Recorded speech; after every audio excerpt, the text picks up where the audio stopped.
L'Autriche, une voie particulière en Europe. On a eu l'occasion, dans les rendez-vous de la géopolitique, d'aborder bon nombre de pays européens et d'avoir une approche géopolitique de l'Union européenne. Et pourtant, l'Autriche nous apporte une perspective différente, par sa situation singulière, particulière, parmi les pays européens et par rapport à sa vision de l'Europe. Alors aujourd'hui, parler de l'Autriche, c'est une façon aussi de livrer quelques clés pour la géopolitique en compagnie de Fabrice Ravel. Fabrice, bonjour. Bonjour Olivier, bonjour à toutes, bonjour à tous. L'intitulé est clair, Autriche, une voie particulière pour l'Europe. Ce qui nous alerte tout de suite, c'est le mot particulier. En quoi l'Autriche a une position et une situation particulière? L'Autriche, c'est ce qui reste. C'est par cette citation empruntée à Clémenceau qu'Hélène de Lauzun commence son ouvrage, qui est brillant par ailleurs, sur l'histoire de l'Autriche, dont l'écriture est magnifique et dont on peut d'autant plus la féliciter qu'il remémore un certain nombre d'événements dont on va se rendre compte qu'ils sont à la fois denses et difficiles à narrer. Et en fait, c'est vrai que cette expression, quand bien même Clémenceau ne l'aurait pas vraiment dite, nous interpelle. Parce qu'on voit bien qu'il y a déjà quelque chose d'assez singulier qui a l'air de se mettre en place.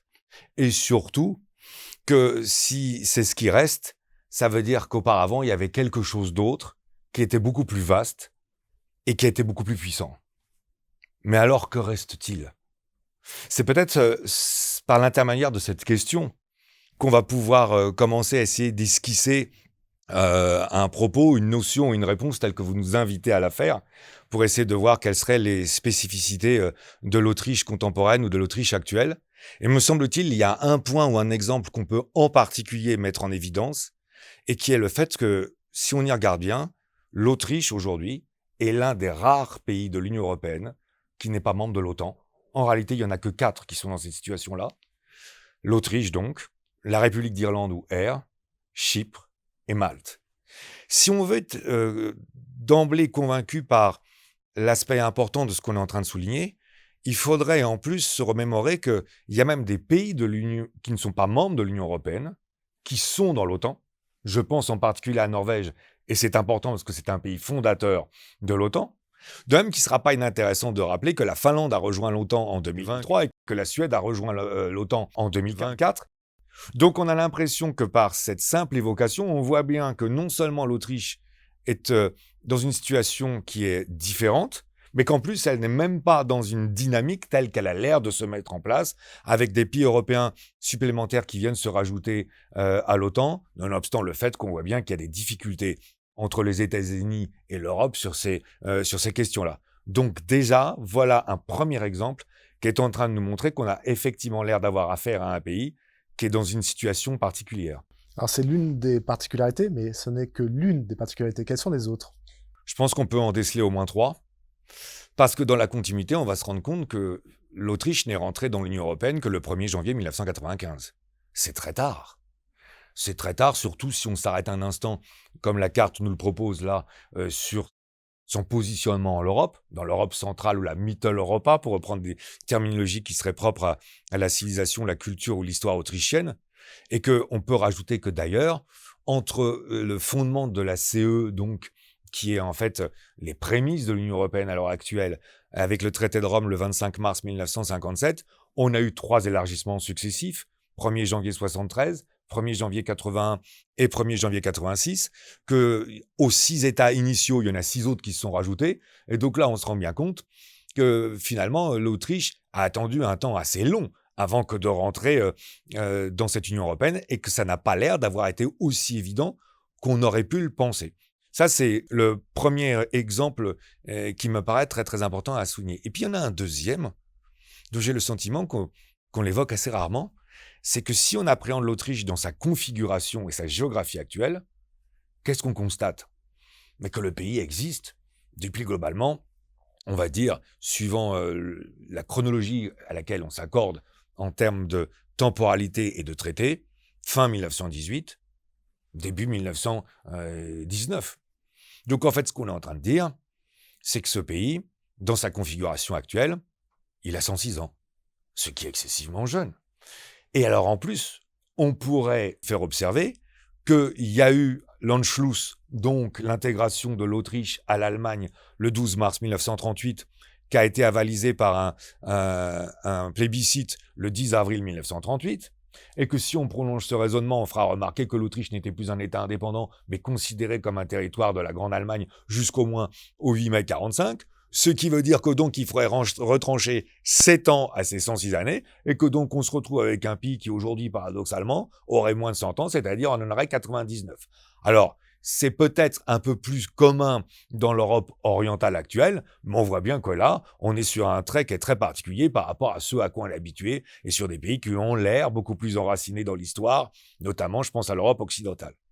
Et puis, il y a peut-être un troisième point qu'on pourrait rajouter, même si là, il s'enracine dans une perspective un peu différente, c'est qu'on va se rendre compte que si on considère l'Autriche actuelle, on est dans des perspectives démographiques et de superficie qui sont relativement modestes. Parce que l'Autriche d'aujourd'hui, c'est à peu près 9 200 000 habitants, ce qui la situe à la 14e place au sein des pays de l'Union européenne sur 27, et à la 99e place dans le monde. Et puis on serait sur 84 000 km², c'est-à-dire que l'Autriche se retrouverait 13e dans le positionnement des pays de l'Union européenne. Donc on voit bien, somme toute, des places assez modiques. Pourquoi passer par l'intermédiaire de la démographie et de la superficie ? Parce que j'ai le sentiment que ces deux éléments conjugués aux éléments précédents, une rentrée très tardive au sein de l'Union européenne et on va dire une position décalée par rapport à l'OTAN, ont l'air de nous indiquer que l'Autriche, finalement, serait éloignée de la géopolitique, peut-être un peu transparente.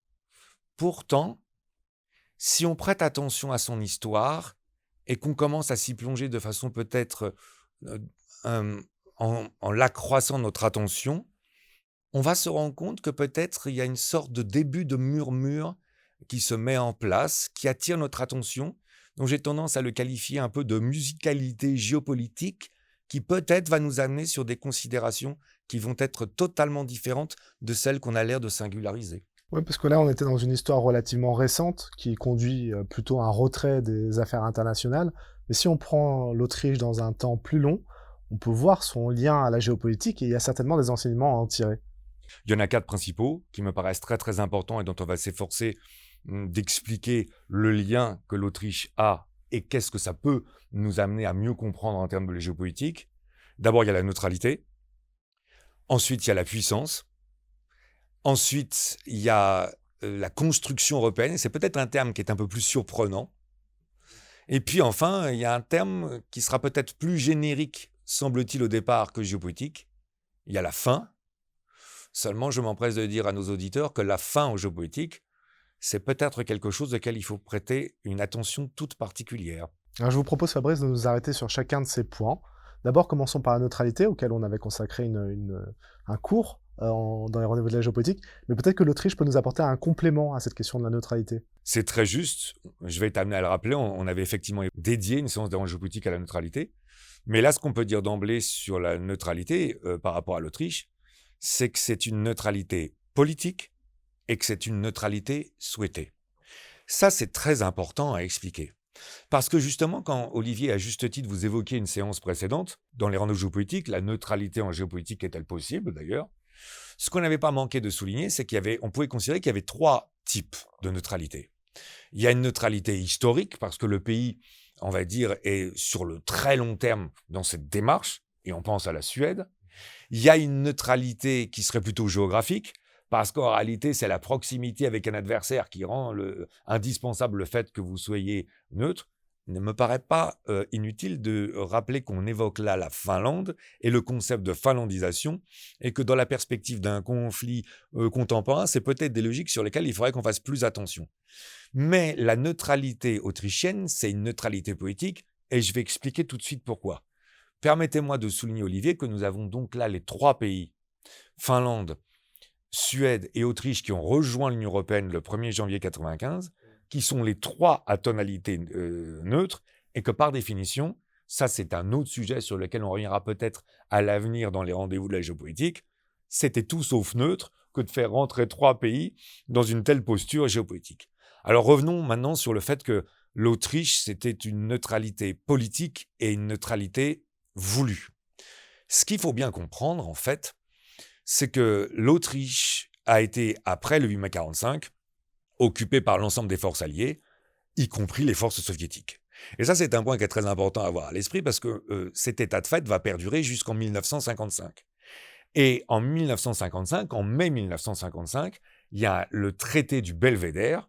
Et dans ce traité du Belvédère, en fait, on se rend compte que les Alliés et les Soviétiques se proposent, notamment pour les Soviétiques, de quitter l'Autriche si tant est qu'elle devienne neutre. Ça a été avalisé par un traité complémentaire en juillet 1955.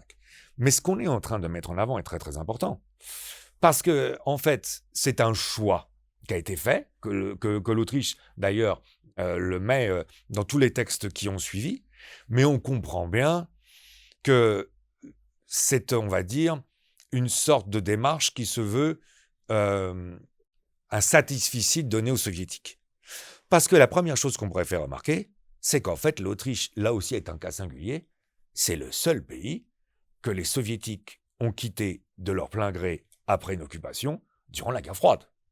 Parce qu'il suffira de se remémorer les événements de Berlin-Est en 1953, de Budapest en 1956, de Prague en 1968, et en Pologne, et je pense à Dansk en particulier en 1980 et à Solidarnosc, pour se rappeler qu'en général, la propension de l'armée soviétique consistait pas véritablement, spontanément, à s'en aller. Donc on a bien compris qu'en échange de ce départ, l'Autriche mettait en avant le fait qu'elle n'incorporait aucune alliance, et surtout pas occidentale, ce qui explique qu'elle ne soit ni dans l'OTAN, ni dans la CE, et ni dans l'Union européenne. Ça, c'est assez important, me semble-t-il, à mettre en évidence. Mais il y a autre chose qui n'est pas inintéressante à mettre en exergue, c'est que c'est un choix politique assumé, et qu'on en a d'ailleurs une démonstration forte.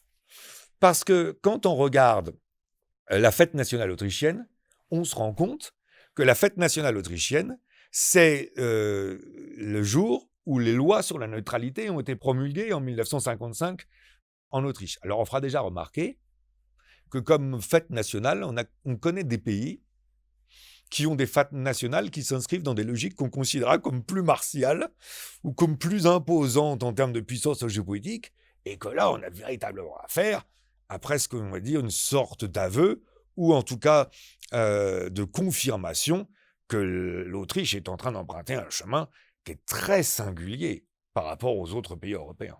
Alors, vous l'avez employé, le mot certains pays ont une démonstration plus de puissance, ce qui n'est pas le cas de l'Autriche pour sa fête nationale, ce qui nous amène sur la notion justement de puissance en géopolitique. Qu'est-ce que nous apporte l'Autriche sur ce point? On peut considérer qu'à travers son passé, l'Autriche, c'est la quintessence de la puissance. Elle a été la quintessence de la puissance. C'est là où on va arriver à quelque chose de très particulier, en fait. Parce que maintenant, si on se plonge dans l'histoire, et sur une période très très longue, c'est-à-dire sur plusieurs siècles, on va se rendre compte que non seulement l'Autriche était une très grande puissance, mais on peut même se demander si l'Autriche, c'était pas la plus grande puissance du continent européen, ce qui là nous met dans une sorte de perspective assez vertigineuse par rapport à ce qu'on est en train de décliner en ce moment. Alors là, il y a une première démonstration qu'il faut commencer par faire, c'est de rappeler que c'était une grande puissance. Et ce qui va être assez amusant à souligner, c'est que peut-être la meilleure façon de procéder pour montrer que l'Autriche a été une grande puissance, c'est que déjà, on va être très embarrassé par le terme qu'il faut donner à ce pays dans son histoire. Parce qu'en fait, ce dont on va se rendre compte, c'est que par exemple, l'un des auteurs premiers et vraiment les plus reconnus sur cette histoire, c'est Jean Béranger, et que l'intitulé de son ouvrage, c'est l'histoire de l'Empire des Habsbourg. Donc pour dire clairement les choses, en fait, on a affaire à un territoire, et on va y revenir, qui a l'air tellement complexe que la seule dénomination qu'on trouve appropriée pour pouvoir le dénommer, c'est en fait un nom qui est lié à la dynastie telle qu'elle y règne. Et cet état de fait est d'ailleurs, conforté par un autre auteur, Peter Junson, parce que l'ouvrage, c'est en fait l'Empire des Habsbourg, une histoire inédite, et on a bien la confirmation qu'on a l'air de s'inscrire dans une appellation qui a l'air totalement différente. Et pour prolonger un peu ce raisonnement, si vous me permettez, ce qu'on constate dans cet ouvrage, c'est que si on prend le 4e de couverture, la première ligne du 4e de couverture consiste à s'interroger en disant « Mais comment, pourquoi et comment la puissance des Habsbourg a-t-elle pesé d'un poids si important et sur un temps si long sur l'existence de millions de gens dans l'Europe centrale. Et là, on a l'impression que tout est résumé et on sent bien qu'il y a une sorte, on va dire, de paradoxe énorme par rapport à ce qu'elle a commencé à dire. De même que si on reprend l'ouvrage qu'on évoquait tout à l'heure d'Hélène de Lauzun, ce qui est assez intéressant à la page 8 de son avant-propos, c'est qu'elle dit que même si elle ne souhaite circonscrire son étude qu'à la seule Autriche telle qu'on la comprend aujourd'hui d'un point de vue géographique, elle est très embarrassée parce qu'elle se dit qu'il va falloir revenir, bien sûr, elle est historienne, à des épisodes passés. Donc, faut-il uniquement considérer autour du XIIe et du XIIIe siècle le duché tel qu'il existait, ou alors faut-il commencer à se projeter sur l'ensemble des territoires qui étaient concernés? D'ailleurs, je reviens à Peter Judson, qui disait, bon, le problème, c'est que entre 1804 et 1867, faut l'appeler l'Empire d'Autriche, mais qu'à partir de 1867 jusqu'en 1918, faut plutôt l'appeler la double monarchie autrichienne et hongroise. Donc là, on se rend compte qu'en plus, on a affaire à une puissance qui a dû avoir un poids considérable de par le simple fait qu'elle est amenée à changer de nom au fil des siècles. Quand on regarde l'ouvrage de Jean Béranger, le sous-titre, c'est 1273-1918. On a affaire à une puissance qui s'inscrit sur 600 ans. Alors maintenant qu'on a rétabli ça, pourquoi est-ce que ça a quelque chose de très particulier? Parce que là, il convient de mettre en avant deux cartes telles qu'elles sont en train d'apparaître aux yeux de nos auditeurs. La carte de l'Europe de 1914 et la carte de l'Europe de 1921, une fois que tous les traités de paix, le traité de paix de Versailles le 28 juin 1919, et je pense en particulier le traité de paix de Saint-Germain-en-Laye qui concerne l'Autriche du 10 septembre 1919, le traité du Trianon de 1920 pour la Hongrie, ont bouleversé l'Europe. Parce que si on essaie de regarder ça avec un œil objectif et de géopolitologue, qu'est-ce qu'on remarque? Qu'il y a un équilibre assez naturel ou spontané qui nous apparaît sur la carte. Parce qu'on voit bien que l'Autriche-Hongrie a une vertu majeure, c'est qu'elle bloque toute progression potentielle de l'Empire russe ou de l'Empire allemand. Et là, tout d'un coup, on est en train de se rendre compte qu'on a affaire à un problème. Parce que la disparition de l'Autriche-Hongrie, dans cette multitude d'États, tels que maintenant ça apparaît sur la carte de 1921, qu'est-ce que ça amène? Ça amène un appel d'air incroyable, parce qu'on a d'abord un vide, on a une puissance qui disparaît, et puis on a un appel d'air qui ne va pas manquer d'attiser les braises ou les feux mal éteints du nationalisme allemand en 1920, et qui risque tout d'un coup d'embraser la région alors que l'Autriche-Hongrie jouait un rôle de stabilisateur. Quelle erreur énorme déjà en termes de compréhension des logiques géopolitiques. Et en plus, on va arriver à un comble dans le paradoxe, c'est que les Autrichiens se retrouvant seuls en langue allemande, de par la nostalgie de la puissance, vont forcément, au moins une fois dans leur histoire, d'être tentés de rejoindre cette grande Allemagne. Et je réutilise ce terme de comble, parce que quand on se rappelle à quel point l'Autriche a lutté contre la Prusse en Europe centrale, on devrait encore mieux se rendre compte du paradoxe qui consiste à penser que tout d'un coup, le fait que l'Autriche puisse revenir en Allemagne dans les années 20 ou 30, c'est quand même quelque chose d'assez illogique au regard de la géopolitique sur 6, 7 ou 8 siècles. Alors sur cette histoire de l'Autriche et son implication au sein de l'Europe, il doit bien en rester quelque chose, notamment dans sa vision de la construction européenne et des finalités de celle-ci. Alors ça, c'est un point clé dont je suis intimement convaincu que nous sommes trop peu à le pousser, à le mettre en avant. Et là, il y a deux termes qui doivent être très importants pour nous. Il y a les populations et il y a la construction. Et on va se rendre compte, à travers les populations et les constructions, qu'effectivement, là, il y a un enjeu qui se projette dans le futur et qui est lié à la construction européenne, même si ça peut paraître de prime abord complètement déconnecté, n'est-ce pas? D'abord, commençons peut-être par la population. La population de la double monarchie austro-hongroise en 1914, Olivier, c'est 51 millions d'habitants. Ce serait peut-être pas inintéressant que de se rappeler des chiffres qu'on a donnés tout à l'heure sur l'Autriche, et puis surtout de faire une comparaison avec la population française de 1914, qui est de 41 millions d'habitants. Donc là, on mesure mieux qu'on a effectivement affaire à une vraie puissance. Mais alors, ce qui est intéressant, c'est que quand on regarde la population, qu'est-ce qu'on constate? Il y a des Allemands, ou on va dire en tout cas des Autrichiens de langue allemande, Il y a des Hongrois, il y a des Tchèques, il y a des Slovaques, il y a des Polonais, il y a des Roumains, il y a des Serbes, il y a des Croates, il y a des Slovènes, il y a des Italiens et il y a des Ruthènes.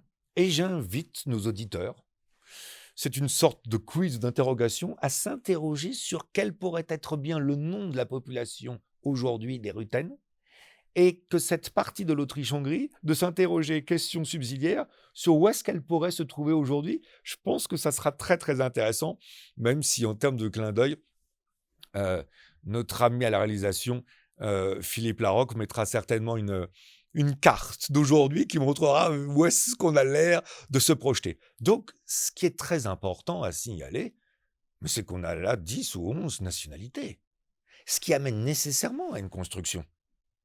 Ça amène à une construction fédérale.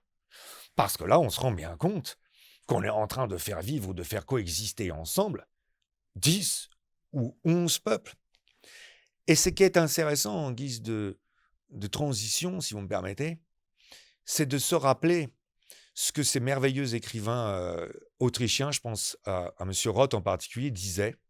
N'est-ce pas extraordinaire que quelles que soient les civilisations, que quelles que soient les religions, que quels que soient les peuples évoqués, pour une raison presque incompréhensible de vivre ensemble, ils se levaient tous et chantaient d'un point commun l'hymne national, qui était l'hymne à l'empereur, le 18 août de chaque année, parce que c'était l'anniversaire de François-Joseph. Donc là, on sent bien qu'il y a une dynamique qui est totalement différente en termes de perspective que le nationalisme tel qu'il existait au XXe siècle. Donc on est sur une construction fédérale. Et d'ailleurs, il y a un point supplémentaire qui va venir conforter le sentiment qu'on est en train de chercher à mettre en place. C'est que si on prend les 2 biographies qui ont été consacrées à l'archiduc François Ferdinand, Jean-Marc Thiéraut d'une part et Jean-Paul Bled d'autre part, qu'est-ce qu'on constate? Que l'archiduc héritier, en 1914, il pense justement au développement de cette construction d'un État fédéral qui, certes, jusqu'en 1914 est surtout dédié aux Autrichiens d'une part et aux Hongrois d'autre part, mais il pense la prolonger pour les Tchèques et pour les Slovaques, et même sur l'ensemble des peuples. Et on voit bien d'ailleurs, je pense au sous-titre de Mayerling à Sarajevo pour la première biographie, que l'attentat de Sarajevo du 28 juin 1914, de ce point de vue-là, a été dramatique. Pourquoi est-ce que c'est ce qu'elle a souligné? Parce que, Olivier, j'ai vraiment le sentiment que le fédéralisme n'est pas compris. Et en particulier en France, dont on comprend bien que, de par son histoire ou ses références, qui sont beaucoup plus centralisatrices, le fédéralisme est peut-être une notion qui est un peu plus étrangère. Mais là, il me semble-t-il, il y a une erreur qu'il faut corriger, voire même un contresens auquel il faut apporter une réponse. Parce que trop souvent, on entend dire que le fédéralisme serait le tombeau des nations et que le fédéralisme serait une sorte de chape de plomb autoritaire qui serait imposée au peuple, qui serait, pour reprendre une expression célèbre de la fin du XIXe siècle ou du début du XXe siècle, une prison des peuples. Ça me semble-t-il, c'est une erreur radicale de la situation. Pourquoi? Parce qu'en réalité, si on regarde bien, le fédéralisme, c'est exactement le contraire. C'est le fait de se concentrer que sur les événements justement liés à la géopolitique, les questions de défense, la diplomatie et forcément l'armée, pour laisser toute liberté à tous les peuples et toutes les nations, j'insiste sur ce terme, les nations qui composent une fédération, qui font les choix qui leur semblent opportuns pour tous les autres sujets. Ce qui veut dire qu'on est assez éloigné d'ailleurs de la vision d'une Europe actuelle qui a l'air de se complaire uniquement dans la capacité d'être une source normative ou d'être uniquement dans la perspective de la création d'un marché.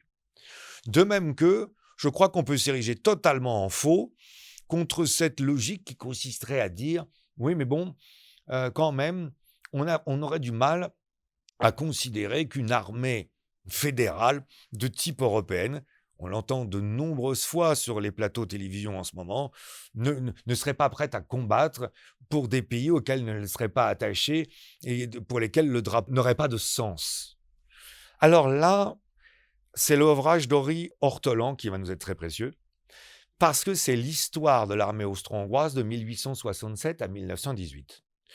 Et quand on lit cet ouvrage, qui est par ailleurs extrêmement détaillé, je vous prie de le croire, qu'est-ce qu'on constate?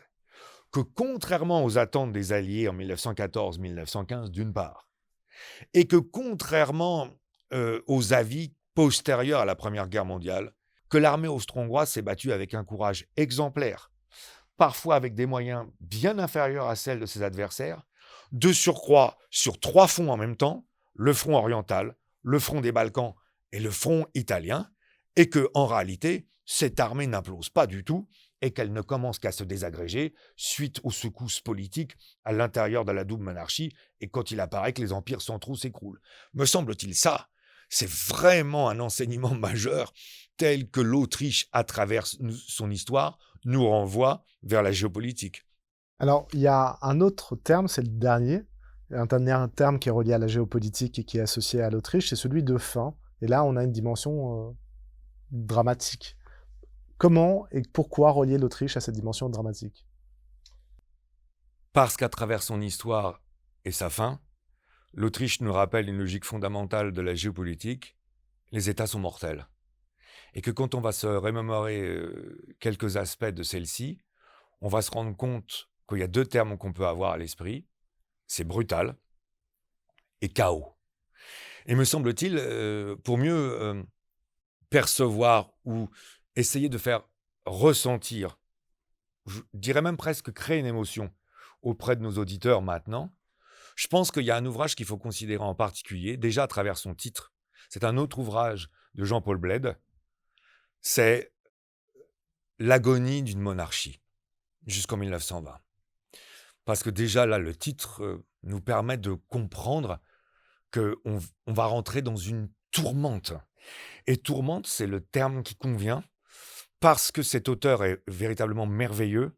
Au fur et à mesure où on avance avec lui, on ne peut s'empêcher d'être saisi par une sorte de sensibilité, et malgré le fait qu'on connaisse l'histoire, une envie que de pouvoir avec lui essayer de contribuer à la modifier, parce que cette tourmente va jusqu'à dans l'esprit de ce jeune empereur Charles qui a la lourde tâche que de succéder à François-Joseph en 1916, et dont on voit bien que malgré son manque d'expérience, il fait tout ce qu'il peut pour essayer d'arracher non seulement l'Autriche-Hongrie, mais tous ses peuples aux affres de la guerre.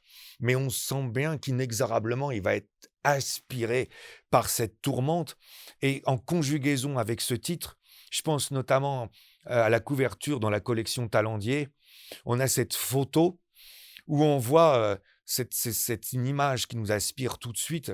En fait, on voit Zita, l'impératrice, son épouse, qui est tout de deuil en noir à l'enterrement de François-Joseph. On n'en perçoit qu'elle, car Charles, son époux, est en uniforme plus classique, mais ce noir au centre de la photo semble nous aspirer, et ça donne, on va dire, à la forme générale de l'ouvrage, et en résonance avec le titre, une dimension crépusculaire qui est tout d'un coup en train de nous plonger dans ce que la géopolitique nous a apporté de pire. Et dans la continuité, on ne peut penser qu'à l'ouvrage de Brzezinski, Le Grand Échiquier, parce qu'on n'oubliera pas que, en fait, l'intitulé de son chapitre 4, c'est le trou noir. Et c'est exactement l'impression à laquelle on a l'air d'être confronté là, tout d'un coup, c'est-à-dire une sorte d'aspiration vers le néant qui est vertigineuse. C'est peut-être comme ça, d'ailleurs, qu'il faut comprendre le titre de François Fechtot, Requiem pour un empire défunt, dont le titre est assez étonnant, parce qu'on a l'impression que tout d'un coup, là aussi, il y a une sorte de nostalgie, parce que quand on se rappelle qu'à la suite de ça, il va y avoir des révolutions, la Hongrie en 1919, 2 guerres civiles en Yougoslavie, et les affres de tous les soulèvements de ces peuples, on ne peut là aussi que penser à cet ouvrage de Gulsworth qui s'intitule Les Vaincus, et dont on voit bien d'ailleurs dans le sous-titre tel qu'il était en train d'apparaître à l'écran, qu'on est en train d'avoir et la brutalité et le chaos sur les vestiges de ces empires, et en particulier l'Empire autrichien, qui s'écroule.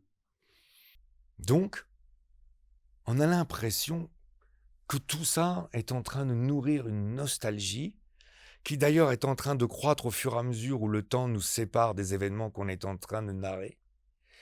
Et n'est-ce pas ça qui flotte dans les rues de Vienne quand on se promène aujourd'hui à travers tous ces monuments et qui se retrouvent jusqu'aux cartes postales qu'on propose aux touristes avec ces effigies de François-Joseph et d'Élisabeth d'Autriche, qui se remémore plus sous son vocable de Sissi, ce qui nous renvoie bien sûr à cette trilogie entre 1955 et 1957 de Marischka.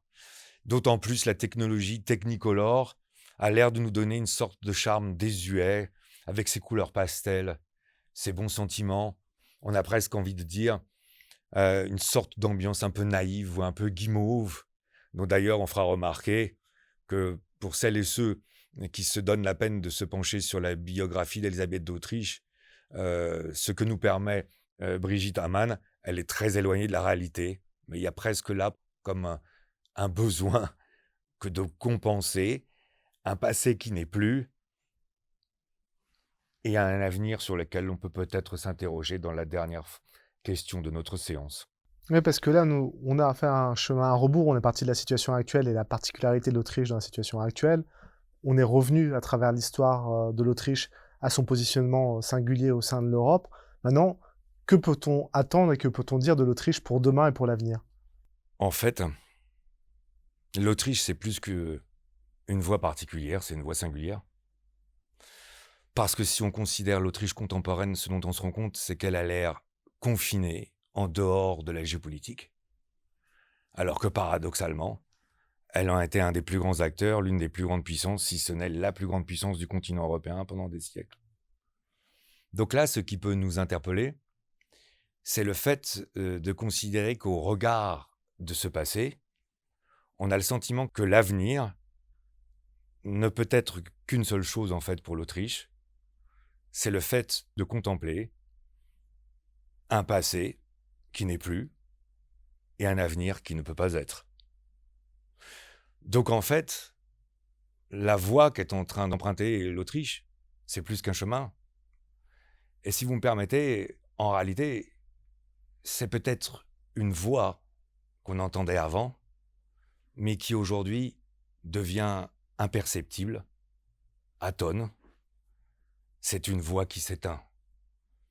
Ça, c'est quelque chose de très important, dont les Européens en particulier devraient vraiment se souvenir. Contempler un passé qui n'est plus et un avenir qui ne peut pas être, une voie totalement spectrale dans l'Europe, c'est ce que nous avons vu aujourd'hui avec l'Autriche. Merci Fabrice. Merci à vous.